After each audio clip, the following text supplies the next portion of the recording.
ನಮಸ್ಕಾರ ರೀ ಎಲ್ಲರಿಗೂ. Welcome to another mini vlog. ಬಿಸಿನೀರು ಕುಡಿಯೋದಂದ್ರೆ ಇವಾಗಂತೂ ನಂಗೆ ಡೈಲಿ ರೂಢಿ ಆಗಿಬಿಟ್ಟೈತಿ. ಮಾರ್ನಿಂಗ್ ಬಿಸಿನೀರು ಕುಡಿದು ನಾನು ಡೇ ಸ್ಟಾರ್ಟ್ ಮಾಡ್ತೀನಿ.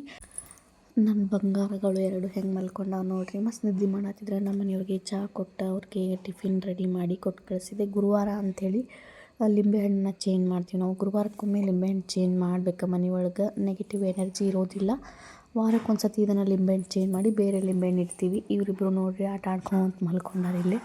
ಮಾರ್ನಿಂಗ್ ಎದ್ದ ಕೂಡಲೇ ಫೇಸಸ್ ಒಂಥರ ಆಗಿಬಿಡ್ತಾವೆ. ಇವತ್ತು ನಾಷ್ಟಕ್ಕೆ ನಾನು ತಾಲಿಪಟ್ಟು ಮಾಡಿದ್ದೆ. ಉತ್ತರ ಕರ್ನಾಟಕದವ್ರಿಗೆ ಗೊತ್ತಿರ್ತೈತಿ ತಾಲಿಪಟ್ಟು ರೆಸಿಪಿ ಅಂಥೇಳಿ. ಎಷ್ಟು ಟೇಸ್ಟ್ ಆಗಿರ್ತೈತಿ ಅಂತಲೂ ಗೊತ್ತಿರ್ತೈತಿ. ಇದ್ರ ಜೊತೆ ಶೇಂಗಾ ಚಟ್ನಿ ಮೊಸರು ಹಚ್ಕೊಂಡು ತಿಂತಾಯಿದ್ರೆ ಮಸ್ತ್ ಮಜಾ ಬರ್ತೈತಿ. ಸೊ ನಾಷ್ಟ ಎಲ್ಲ ಮುಗಿಸ್ಕೊಂಡು ನನ್ನ ಮಗಳಿಗೂ ರಾಗಿ ಸರಿ ತಿನ್ನಿಸಿದೆ. ಮಮ್ಮು ಉಂಡಿ ಬೇಡ, ಮಮ್ಮು ಬೇಡ ನಿಂಗೆ ಎದಕ್ಕೆ? ನಮ್ಮ ನಿಧಿಮಾಗಿ ಇವಾಗ ನಾವು ಮಾತಾಡೋದೆಲ್ಲ ಅರ್ಥ ಆಗ್ತೈತಿ. ಅದಕ್ಕೆ ರೆಸ್ಪಾನ್ಸ್ ಮಾಡ್ತಾಳೆ. ಮತ್ತು ಇನ್ನೊಂದು ರೌಂಡ್ ಚಹಾ ಕುಡ್ದು ಸಾಯಂಕಾಲ ಸ್ವಲ್ಪ ನಮ್ಮ ಮಮ್ಮಿ ಮನೆಗೆ ಹೋಗಿದ್ದೆ. ಸ್ವಲ್ಪ ಕೆಲಸ ಆಯ್ತು ಅಂತೇಳಿ ಮಾರ್ಕೆಟಿಗೆ. ನನ್ನ ಮಗನ ನಮ್ಮ ಅತ್ತೆ ಕರ್ಕೊಂಡಿದ್ರು. ನನ್ನ ಮಗಳನ್ನ ನಮ್ಮ ಮಮ್ಮಿ ಮನೆ ಒಳಗೆ ಬಿಟ್ಟು ಸ್ವಲ್ಪ ಕೆಲಸ ಆಯ್ತು ಅಂತೇಳಿ ಹೇಳಿದ್ನಲ್ಲ. ಸೊ ಮಾರ್ಕೆಟ್ಗೆ ಹೋಗಿ ಬಂದು ಮನೆಯೊಳಗಿಂದ ಅಡುಗೆ ಎಲ್ಲ ಮುಗಿಸಿ ನನ್ನ ಮಗಳಿಗೆ ಕಾಲು ಹಿಡಿಯೋದಂತೂ ಡೈಲಿ ಮಿಸ್ ಮಾಡೋಂಗಿಲ್ಲ ನಾನು.